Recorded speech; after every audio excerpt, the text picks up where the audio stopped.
मेरे CS professional के बच्चों यूट्यूब पे बहुत सारी शिकायतें आ रही थी कि सर आप ना प्रोफेशनल के लिए वीडियोस कम डालते हो। ठीक है, मैं डालता कम था, रीज़न ये था कि मुझे लगता है यार प्रोफेशनल के बच्चे ना काफ़ी इंटेलिजेंट होते हैं, काफ़ी स्मार्ट होते हैं। लेकिन मैं भूल गया था कि एक्चुअली मेरे प्यारे बच्चे स्मार्ट और इंटेलिजेंट इसलिए होते हैं क्योंकि कहीं ना कहीं उनको टीचर का बैकअप रहता है पीछे से। तो ठीक है बच्चों, माफ़ी मांगता हूँ सबसे पहले तो कि इतने टाइम से मैंने प्रोफेशनल के बहुत कम वीडियोस डाले हैं। ये बेसिकली ये जो वीडियो है ये सीएस प्रोफेशनल के लिए है। और ये बेसिकली मैं उन बच्चों के लिए बना रहा हूँ जो लोग जून 2019 में एग्ज़ाम दे रहे हैं। मैं एक अलग वीडियो बनाऊंगा दिसंबर 2019 के लिए कि पढ़ाई की क्लासेस चलते चलते आपको पढ़ाई कैसी करनी चाहिए। मैं ये वीडियो बना रहा हूँ सीएस प्रोफेशनल के लिए 2019 जून में जो लोग एग्ज़ाम दे रहे हैं। तो अभी हमारा महीना चल रहा है मार्च का।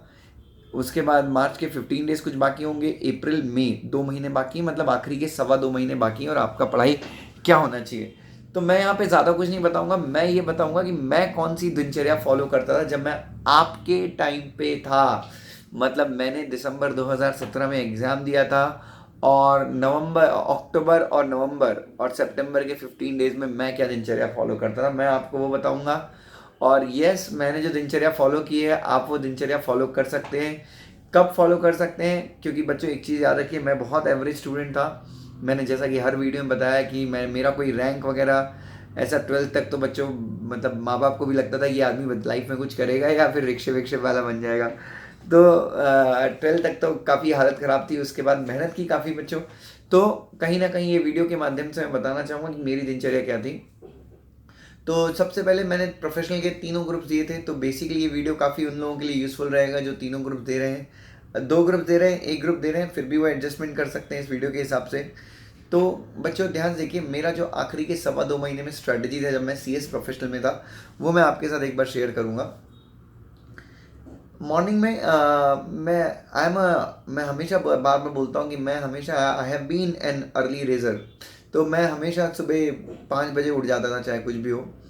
5 बजे उठ के अपना फ्रेश होना, मेडिटेशन करना। मैं कभी भी ऐसा दिन नहीं होता जब मैं मेडिटेशन ना करूं। मेडिटेशन करने से अपना दिमाग शांत रहता है, हम फोकस्ड रहते हैं, हम जो पढ़ते हैं वो ज़्यादा अच्छे से रिटेन कर पाते हैं। तो और जैसा कि आपने रैंकर्स के इंटरव्यू भी सुने होंगे, तो 5 से 6:30 के बीच में मेरा मेडिटेशन करना, नहाना, तैयार होना, फ्रेश होना, ब्रश करना, ये सारी चीज़ें मेरी 5 से 6:30 के बीच में हो जाती थी। ठीक है। अब तुम लोग हंसोगे। 6:30 बजे मैं घर से निकलता था और मोबाइल मैं साथ में कैरी नहीं करता था। हमारे टाइम पे मोबाइल था वो छोटा सा एक नोकिया 2600 था, मेरे पापा ने गिफ्ट किया था जब मैं एग्जीक्यूटिव क्लियर हुआ था। तो नोकिया 2600 जो था वो मैं अपने घर पे अलमारी में बंद करके चला जाता था। ठीक है। और निकलता था, रास्ते में सचिन टी स्टॉल आता था, तो मैं वहाँ पे बहुत सारा पोहा खाता था, बहुत सारा मतलब 2 प्लेट पोहा खाता था, एक समोसा खाता था, एक चाय पीता था। ठीक है। और बहुत बढ़िया लगता था, मतलब वो दिन तो मैं क्या बताऊँ, मेरे पास पैशन प्लस थी। उसके बाद वहाँ से निकल के पेट्रोल पंप पे आता था, 10 रुपये का पेट्रोल डलवाता था। रोज़ का 10 रुपये का पेट्रोल था, अब उतना बजट होता था तो उतने का ही पेट्रोल डलाता था। उसके बाद सीधे लाइब्रेरी आता था। लाइब्रेरी पहुँचते पहुँचते मुझे मेरे ख्याल से 7:15 बज जाते थे। 7:15 बजे आके मैं सो जाता था। प्लीज़ तुम लोग ये फॉलो मत करना, ये मैं अपने हिसाब से बता रहा हूँ। 7:15 बजे सो जाने का, फिर उठने का 7:45 बजे। तो पहला जो मेरा राउंड होता था वो 7:45 से शुरू होता था और 7:45 से 9:45, 9:45, 11:45, 12:15, 1:45, 2:45 लगातार 5 घंटे की स्टडी करता था। मैं एक सब्जेक्ट उठाता था। पहला जो सेशन होता था उसमें मैं एक सब्जेक्ट उठाता था। तो पहले मैं एडवांस कंपनी लॉ पढ़ता था इन 5 घंटों में। उसके बाद 9:45 बजे मैं लंच के लिए आता था। तो लंच के लिए आता था तो 9:45 बजे निकलता था। मेरा एक बहुत ख़ास दोस्त था, वो आता था मुझे रिसीव करने के लिए। फिर मैं उसका लंच करता था और 2:15 तक लंच हो जाता था शायद। फिर 2:15 से 2:45 तक अपने खास दोस्त के साथ बहुत अच्छा खास टाइम स्पेंड करता था। 2:45 बजते थे, 3 बजे वापस से लाइब्रेरी आता था। 2:45 बजे वापस से लाइब्रेरी आता था, लगभग 3 बज जाते थे। आते आते फिर से थक जाता था, सो जाता था। 3:30 बजे उठता था, 4:30, 5:30, 6:30, 7:30, 8:30 5 घंटे और पढ़ाई करता था। इस केस में मैं सेकंड सब्जेक्ट उठा लेता था क्योंकि दिन में थोड़ा सा प्रॉब्लम होता है मतलब एक सब्जेक्ट को ऐसा ही कई बच्चों ने बताया कि थोड़ा सा बोर होता है एक सब्जेक्ट को पढ़ना। बट कोई दिक्कत नहीं, अगर आप एक सब्जेक्ट से कंफर्टेबल हैं तो भी मुझे कोई दिक्कत नहीं है, आप वो भी कर सकते हैं। तो दूसरा दूसरा सब्जेक्ट मैं उठाता था 4 घंटे के लिए मैं उठाता था शायद। हमारे टाइम पे सब्जेक्ट्स काफ़ी अलग थे, तो कोई ना कोई सब्जेक्ट उठाता था। बट 1 घंटे, हमेशा ध्यान से सुनिएगा बच्चों, मैं रोज़ 1 घंटे टैक्स पढ़ता था, चाहे कुछ भी हो 1 घंटे टैक्स रोज़ पढ़ता था। एक दिन 1 घंटे टैक्स पढ़ता था और एक दिन 1 घंटे एफ पढ़ता था। मतलब टैक्स और एफ था हमारे सिलेबस में, तो वो मुझे काफ़ी डिफिकल्ट जाता था। तो मैं ऑल्टरनेट डे, मतलब टैक्स और एफ के जो मेरे रेगुलर स्लॉट्स होते थे, मैं उनमें तो पढ़ाई करता ही करता था। प्लस मैं क्या करता था, मैं इन चीज़ों में भी, मतलब मैं रेगुलर जो मेरी पढ़ाई के दिन थे उसमें भी 1 घंटा एफ और 1 घंटा टैक्स में रोज़ पढ़ता था।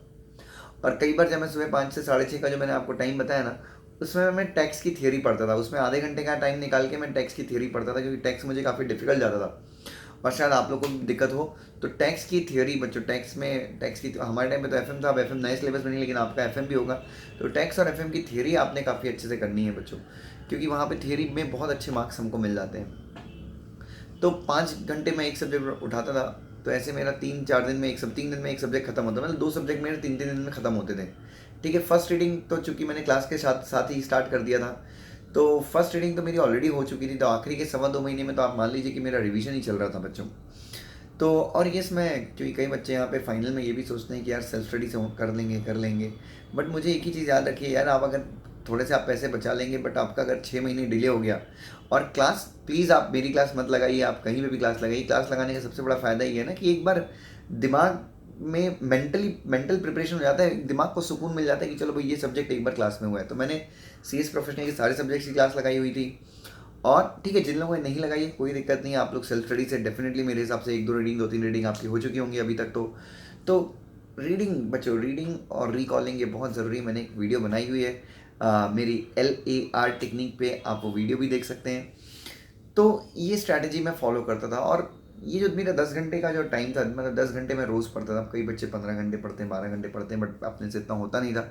फिर 8:30 बजे के बाद भी मैं बता दूं क्या होता है, 8:30 बजे मेरा फिर से वो खास दोस्त आता था। फिर खाना खाना, टाइम पास करना।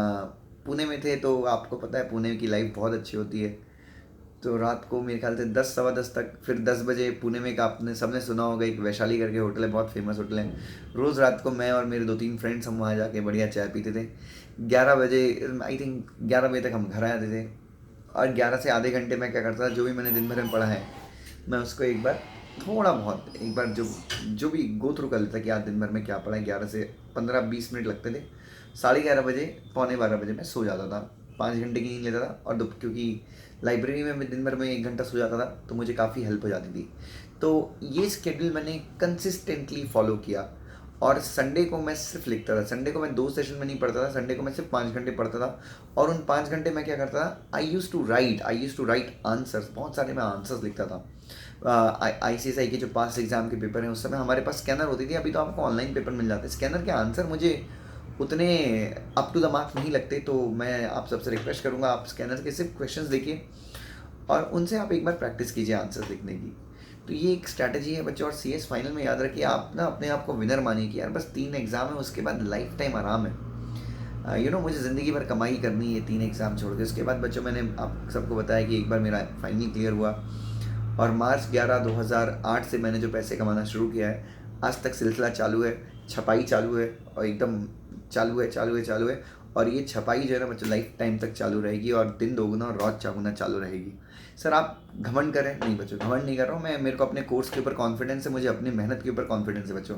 और आप भी रखिए ना, आप CS क्लियर कर लीजिए, और CS क्लियर करने के बाद आप बिल्कुल चौराहे पे जाके अनाउंस कर दीजिए कि देखो भाई, 2 साल के अंदर मेरे पास ये कार आने वाली, मैं अपने मम्मी पापा के लिए जोरदार घर बनाने वाला हूँ। क्यों नहीं बच्चों, आपकी मेहनत है यार। मैं आज आपके सामने इतना कॉन्फिडेंटली बोल रहा हूँ इसलिए क्योंकि मेरे अंदर जज्बा है कि मुझे बहुत मेहनत करनी है, और मैं मेहनत करूँगा तो मुझे पता है ईश्वर मेरे ऊपर कृपा ज़रूर करेंगे। मेहनत और नीयत साफ, ये 2 ही चीज़ें आपको सक्सेसफुल होने के लिए ज़रूरी है बच्चों। खुद के ऊपर विश्वास तो हम सबको करना ही चाहिए। सो मेरे प्यारे बच्चों, मुझे लगता है कि अब आप शिकायत नहीं करेंगे। सो CS प्रोफेशनल के आखिरी के 2.5 महीने की कैसी प्रिपरेशन होनी चाहिए, ये मेरा वीडियो है इस बार, ठीक है। क्लास के साथ में आपको कैसे पढ़ाई करनी है, इसके ऊपर भी मैं एक वीडियो डालूंगा बच्चों। आप लोगों का प्यार मिलता रहे मुझे, मैं यही उम्मीद करता हूँ। Thank you so much, thank you so much.